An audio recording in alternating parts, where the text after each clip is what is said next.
दोस्तों नमस्कार। पूर्वांचल की हवा का सुरूर वाकई अलग है, क्योंकि इस हवा के केंद्र में एक ही शख्स है जो लोगों के लिए या तो नायक है या फिर खलनायक है। और उसके साथ कहीं ना कहीं एक परिस्थिति जातीय समीकरण के साथ है और उसके साथ एक दूसरी परिस्थिति उम्मीदवारों को लेकर है, जिनकी अपनी जाति, अपने सरोकार, अपनी समझ और अपनी ठसक और अपनी जमीन और अपने वोटर वाकई मायने रखते हैं। और उत्तर प्रदेश के जिन 10 जिलों की 57 सीटों पर आज वोटिंग हुई है, उस 57 में से 36 सीटें ऐसी हैं जहां पर प्रभाव बाबा योगी आदित्यनाथ का रहा है, जहां पे प्रभाव हिंदू संघर्ष वाहिनी का रहा है, जहां पर प्रभाव आरएसएस का रहा है।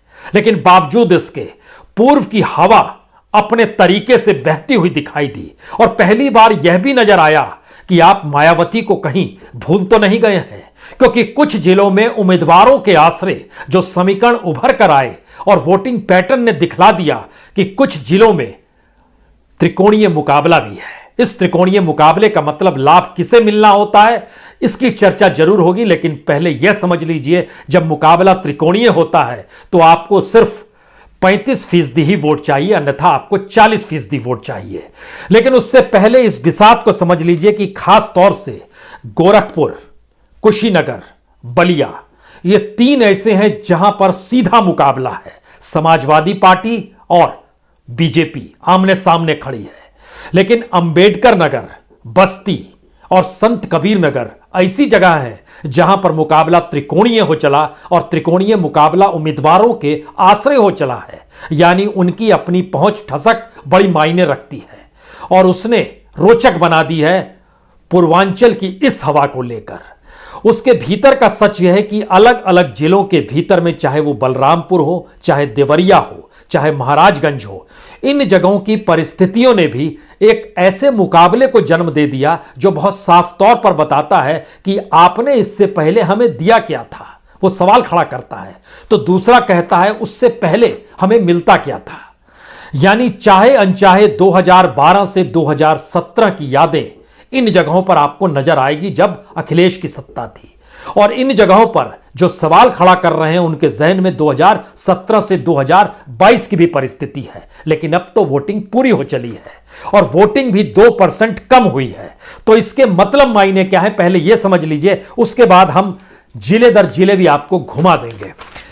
जो हमारी रिसर्च टीम ने तैयार किया, बड़ी शानदार चीज उसने तैयार की कि दरअसल 2017-2022 में दोहराया जा ही नहीं सकता है। यानी यह कोरी कल्पना है कि जो सीटें जीती थी बीजेपी ने और जितनी बड़ी तादाद में 2017 में जीती थी, वह दोबारा जीत सकती है। यह पहले ही हमारी रिसर्च टीम ने बहुत साफ तौर पर कर दिया। यह इम्पॉसिबल है। और इम्पॉसिबल की सबसे बड़ी वजह यह है, एक चीज जहन में रखिए, बीजेपी ने बड़ी लंबी छलांग लगाई थी 2012 से 2017 में। उसके पास लगभग 22% वोट एक झटके में आ गए थे। यानी उस 5 साल के सफर के बाद 22% वोट किसी एक पॉलिटिकल पार्टी का बढ़ जाना, वह भी बीजेपी का उत्तर प्रदेश में, ऐसी स्थिति तो उस वक्त भी नहीं आई थी जिस वक्त बाबरी मस्जिद को लेकर सवाल थे और जिस समय अयोध्या कांड पूरी देश देख रहा था। उस समय भी ऐसी परिस्थिति आई नहीं थी और कल्याण सिंह के हिस्से में भी ऐसी परिस्थिति नहीं आई थी। तो क्या 2017 वाकई एक ऐसी घटना है जो अब आने वाले वक्त में नहीं दोहराई जाएगी?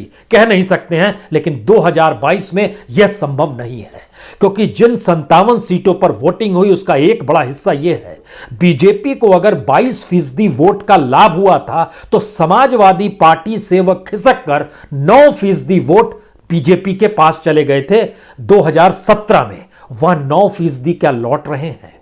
पहला सवाल। दूसरा सवाल, कांग्रेस के तकरीबन 4.5% वोट एक झटके में बीजेपी के पास चले गए थे। क्या वो लौट रहे हैं या वो बिखर कर कहीं दूसरी दिशा में तो नहीं जा रहे हैं? यह दूसरा सवाल। तीसरा सवाल है कि जो छोटे दल थे उनका एक बड़ा हिस्सा, लगभग 7% वोट, चाहे वो राजभर हो चाहे वो निषाद हो, यानी कोई भी पॉलिटिकल पार्टी अपने तौर पर यहां पर जिसकी भी मौजूदगी है, 7% वोट शिफ्ट हो गए थे एक झटके में बीजेपी के पास। वो 7% अब स्थिर हो चले हैं और तय कर रहे हैं अपनी दिशा, उन्हें किसके साथ खड़ा होना है। शायद इसीलिए पूर्वांचल की इस हवा में 2017 की खुशबू आपको नजर नहीं आएगी, उसे आप महसूस नहीं कर पाएंगे। लेकिन इसका एक हिस्सा बड़ा मायने रखता है, जो चौथा हिस्सा है वो है बीएसपी यानी मायावती का। मायावती के वोट बैंक में 2012 और 2017 में कोई परिवर्तन नहीं आया था, 1% से भी कम वोट उसके खिसके थे। लेकिन 2022 में ऐसा क्या है? 2022 दो मायने में बड़ा महत्वपूर्ण हो चला है। यह चुनाव सत्ता बनाए रखने या सत्ता को डिगाने के लिए हो चला है।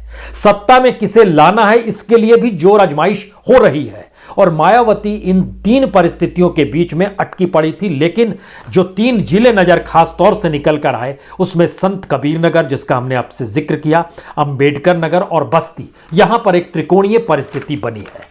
तो इसके दो मतलब होते हैं। क्या वो दलित वोट जो शिफ्ट होता बीजेपी के पास वह रुक गया, तो घाटा क्या उसको हो गया?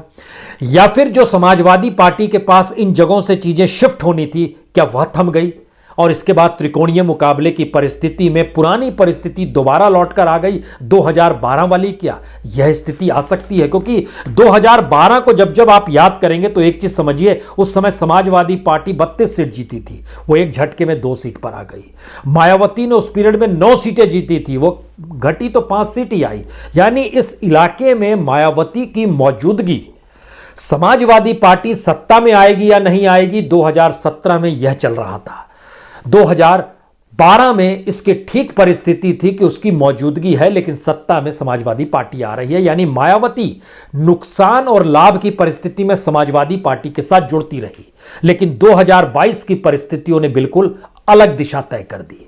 लेकिन इन तीन जिलों का भी जिक्र हो उससे पहले हमें लगता है ये बातें जब साफ हो गई, तो अगला सवाल यह है कि ये जो 9% वोट वापस समाजवादी पार्टी के हिस्से में आएगा, जो कि आ सकता है, तो क्या यह परिस्थिति दोबारा उसको 30% तक पहुंचा देगी, या 30% से भी मामला नहीं बनेगा? और जो अन्य थे, जो छोटे दल थे, उसमें खास तौर से राजभर उनके साथ है, जो एक बड़ी ताकत के तौर पर इस इलाके में उनकी मौजूदगी मानी जाती है, वह वोट भी लगभग 2 से 3% जो बिखरा हुआ है वह भी साथ आ जाएगा। क्या 33% वोट इस इलाके में हो गए? अगर 33% हो गए तो एक झटके में बीजेपी नीचे निकल कर आ गई, वो लगभग पहुंच गई 27% पे। अगला सवाल कांग्रेस का था। कांग्रेस अगर सत्ता में नहीं जा रही है तो कांग्रेस का वोट बैंक क्या बढ़ रहा है? और वोट बैंक क्या उत्तर प्रदेश के चुनाव में इस परिभाषा के साथ बढ़ रहा है कि आप सत्ता में आए या ना आए, हम आपके साथ खड़ेंगे? या यह कहा जा रहा है कि आपने बात ठीक की, लेकिन यह मौका सत्ता बदलने और सत्ता बनाने का है, तो इस बार आपके साथ नहीं? वो कौन सा संदेश है? हमें लगता है इसकी शुरुआत बीजेपी से करें, इसकी शुरुआत बलिया से करें। क्योंकि बलिया इसलिए बड़ा महत्वपूर्ण है क्योंकि बलिया की एक सीट से हम जिक्र करते हैं, जिससे आपके सामने बलिया की एक परिस्थिति साफ होगी। बलिया हम इसलिए भी जिक्र आपसे करना चाह रहे थे शुरुआत में ही, क्योंकि हमें चंद्रशेखर जी याद आ गए। देश के प्रधानमंत्री बलिया से ही निकलकर बने थे। लेकिन बहरहाल जेपी भी याद आएंगे, शताब्दी आरा, कौन भूल सकता है। लेकिन बहरहाल बलिया की परिस्थिति में 2017 में एक सीट थी बांसडीह की सीट। बांसडीह में क्या हुआ था, वो सीट उस वक्त राजभर थी बीजेपी के साथ, इस बार राजभर है समाजवादी पार्टी के साथ। उस वक्त राजभर ने अपने बेटे को टिकट दिया था बांसडीह से, जो बलिया की सीट है। लेकिन बीजेपी के जिस नेता को सीट चाहिए थी वह बगावत कर बैठा और उसने निर्दलीय चुनाव लड़ा, और उसका नाम थे केतकी सिंह। बागी हो गए।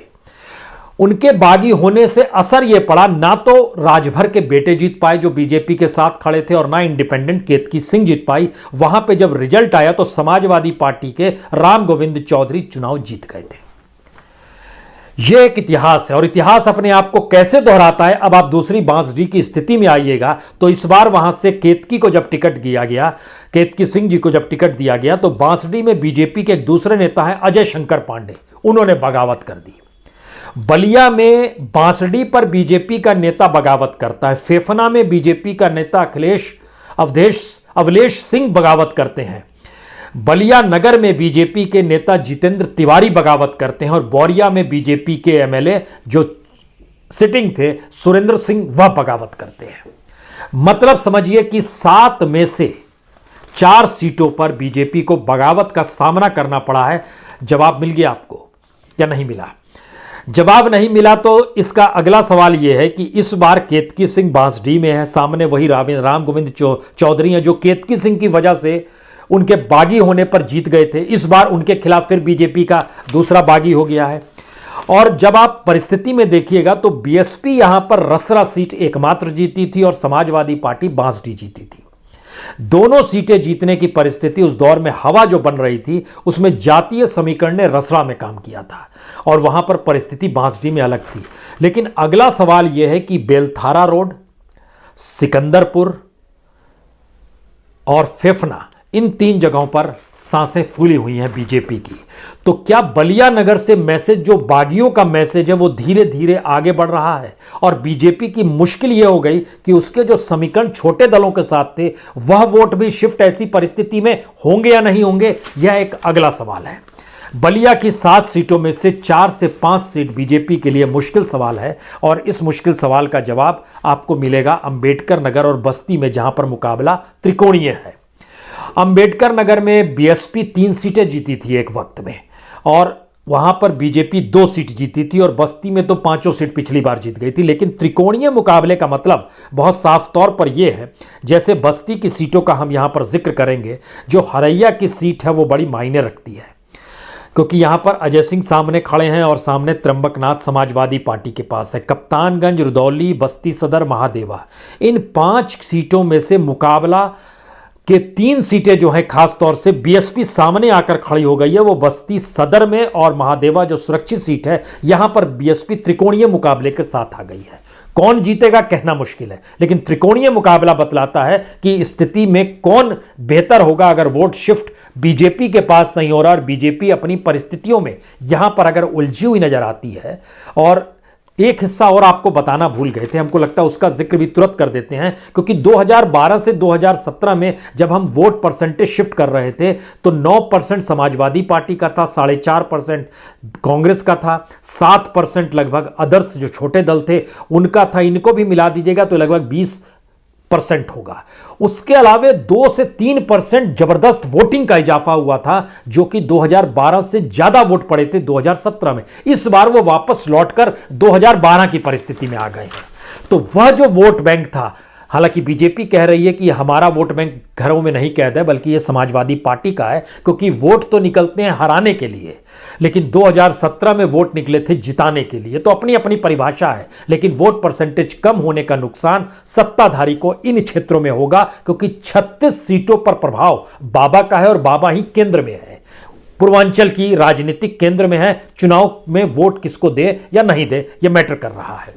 इसी तरीके से अंबेडकर नगर की जो सीट है, उस अंबेडकर नगर की सीट पे जब आप जाएंगे तो अकबरपुर की सीट जैसे देखिए, राम अचल राजभर 2017 में बीएसपी से जीते थे, अब समाजवादी पार्टी में है। कटिहारी की सीट लालजी वर्मा 2017 में बीएसपी से जीते थे, अब समाजवादी पार्टी के साथ हैं।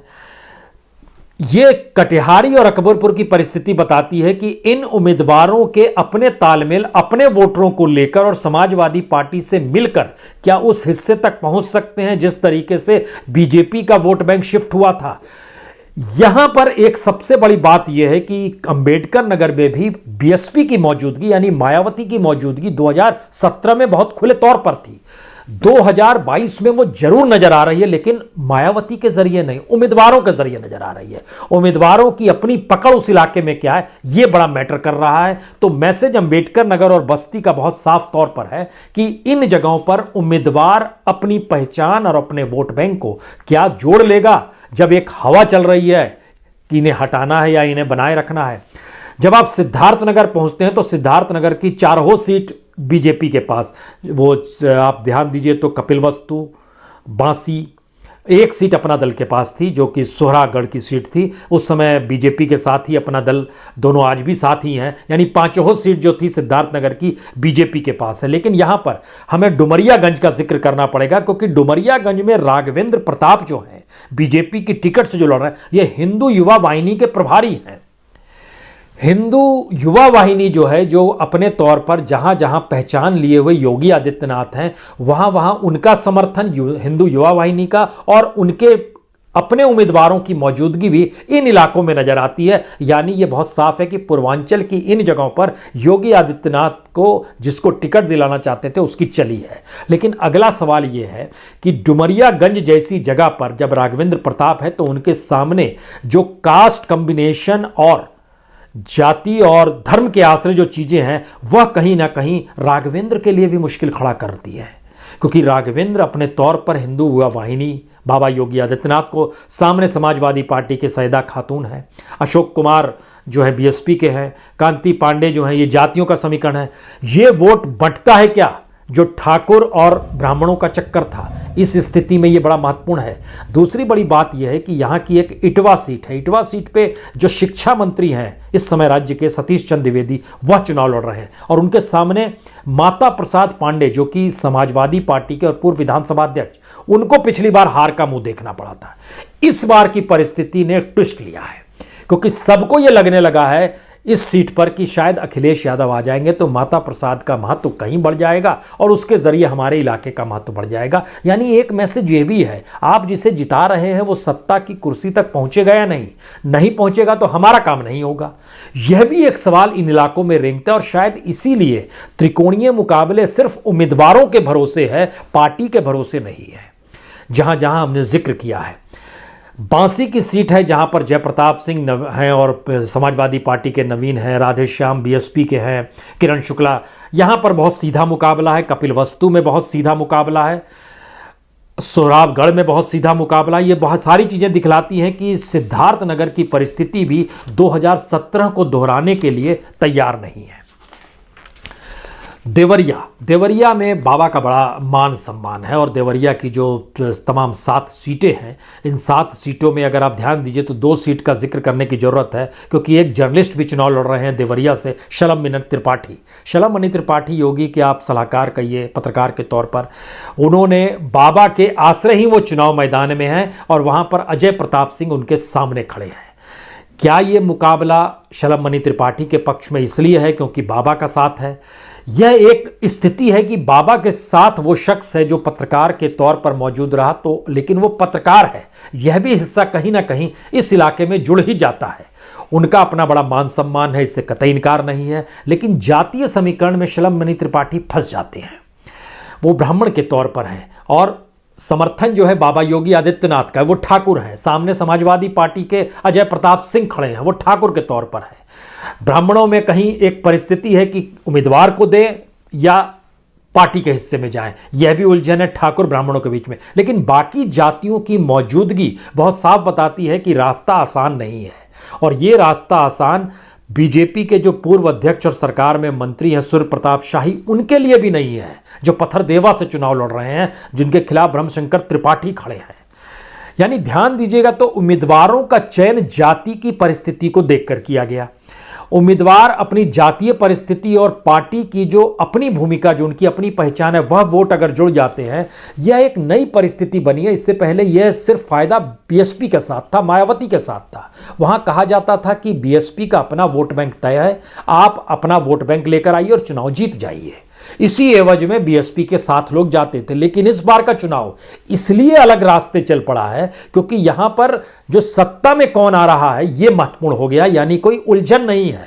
2017 में भी उलझन थी, 2012 में भी उलझन थी, 2007 में भी उलझन थी, 2022 में उलझन नहीं है कि सत्ता में किसके साथ हमें खड़े होना है तो हम सत्ता तक पहुंच जाएंगे। यह उलझन त्रिकोणीय मुकाबले से दूर चली जाती है और शायद वोटरों के भीतर के इतने सवाल और इतने मुश्किलात हैं कि वो बार बार खिसक कर कैंडिडेट्स को ज्यादा से ज्यादा देखती है, अन्यथा सत्ता को हटाने या बनाने की दिशा में चली जाती है। कुशीनगर की सीट, कुशीनगर में 7 सीटें हैं और 5 सीट बीजेपी जीती थी, कांग्रेस 1 जीती थी, तमकुही राज 2000 और जो राजभर है उनके पास भी 1 सीट आई थी रामकोला की। लेकिन इस वक्त की परिस्थिति क्या है? इस वक्त की परिस्थिति में खास तौर से जो फाजिल नगर है, जो फाजिल नगर का जिक्र इसलिए करने की जरूरत है क्योंकि यहाँ से पंडरौना के जो एमएलए थे स्वामी प्रसाद मौर्य, वो पंडरौना से नहीं लड़ रहे हैं। पंडरौना की पहचान आरपीएन सिंह के साथ जुड़ी हुई है। आरपीएन सिंह कांग्रेस से निकल कर आए, उनकी भी साख दांव पर लगी हुई है कि उनका कितना प्रभाव है इस इलाके के भीतर में, तो पंडरौना में मनीष कुमार को बीजेपी ने टिकट दे दिया और बीजेपी ने टिकट दिया वहां पर स्वामी प्रसाद मौर्य की जगह, और स्वामी प्रसाद मौर्य पंडरौना छोड़कर फाजिल नगर चूंकि चले गए तो बीजेपी ने उनके खिलाफ कुशवाहा को खड़ा किया, सुरेंद्र कुशवाहा। सवाल यह है कि ऐसे में ना पंडरौना है ना फाजिल नगर है। यह दावा स्वामी प्रसाद मौर्य भी अगर जीतेंगे तो बहुत कम वोट से जीतेंगे। एक यह इतनी टक्कर स्थिति ऐसी है कि आप कल तक पंडरौना में थे, आज उठकर यहां आ गए, जातीय समीकरण आपके अनुकूल हो जाएगा क्या, यह भी एक सवाल था। लेकिन इसके अलावे जो खड्ड की सीट है, जो कुशीनगर की, जो जिसमें पीएन पाठक और राजेश प्रताप राव हैं, यह भी मुकाबला तगड़ा हो चला है।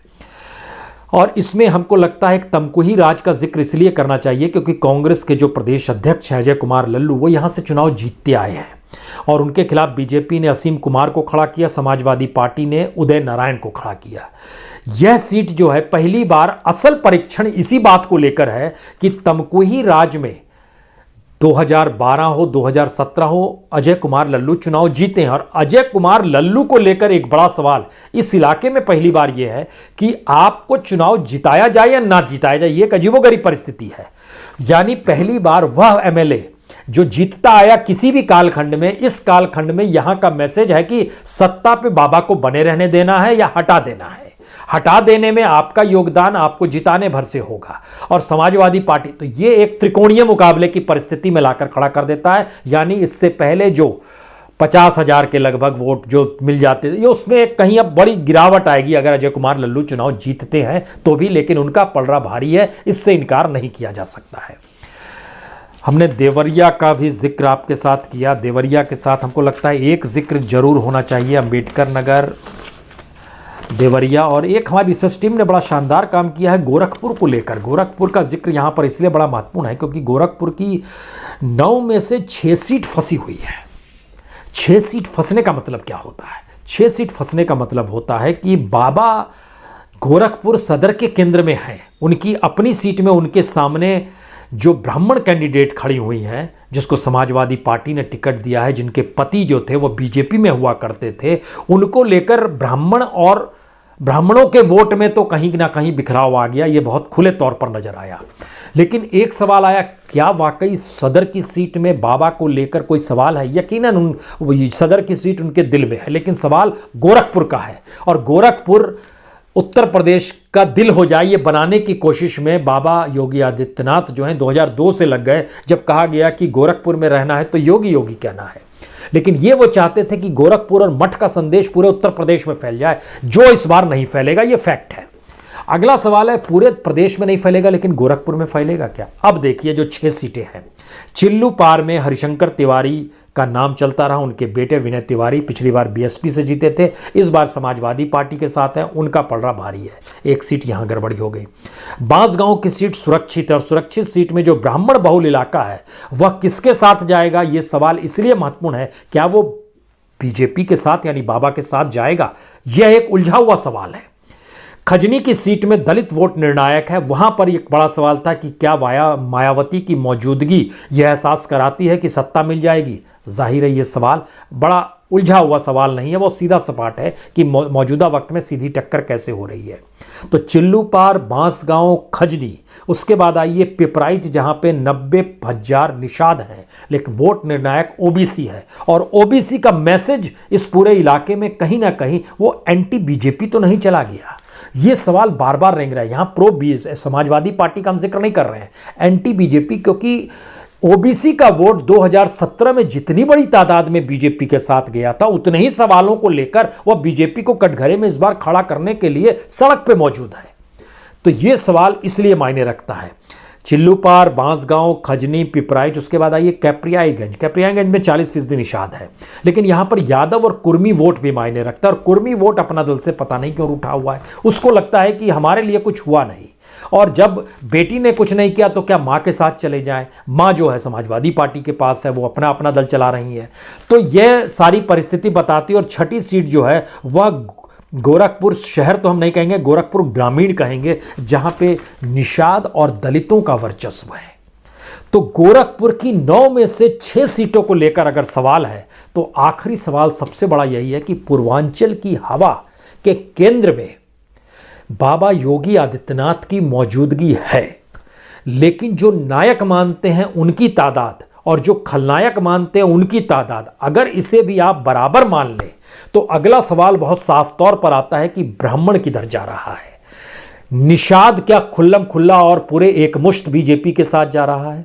जो राजभर है उसकी क्या परिस्थिति जुड़ी हुई है? जो कुर्मी है उसकी क्या परिस्थिति जुड़ी हुई है? ये सारी परिस्थितियां बहुत खुले तौर पर बताती है कि जो छोटे छोटे समुदाय हैं वह किस दिशा में जाएंगे।